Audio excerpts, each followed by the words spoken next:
माढ्याचे खासदार विजयसिंह मोहिते पाटील यांनी काँग्रेसचे ज्येष्ठ नेते हर्षवर्धन पाटील यांची भेट घेतली। बारामती लोकसभा मतदारसंघात भाजपच्या उमेदवार कांचन कुल यांना समर्थन देण्याच्या मुद्द्यावरून विजयसिंह मोहिते पाटलांनी हर्षवर्धन पाटील यांची भेट घेतली असल्याची माहिती आहे।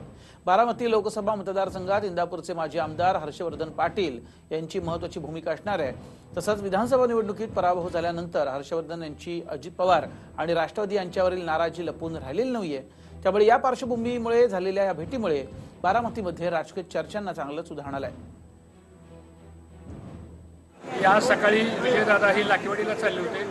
ते अचानकपणे माझ्याकडे घरी आले, 2 मिनिटे भेटले। कुठली गुप्त बैठक नाही, काय नाही, कारण ते लाकेवाडीच्या घरामध्ये आलो होते, त्यामध्ये कुठलं तथ्य नाही। त्याच्यानंतर हा मेळावा झालेला आहे। आघाडीचं काम करण्याचा निर्णय आम्ही सगळ्यांनी केलेला आहे आणि त्या संदर्भातला खुलासा पण मी केला। हा व्हिडिओ तुम्हाला आवडला असेल तर असे आणखी व्हिडिओ पाहण्यासाठी TV9चं YouTube चॅनल सबस्क्राइब करा, बेल बटन दाबा। ताज्या घडामोडींसाठी लॉग ऑन करा tv9marathi.com।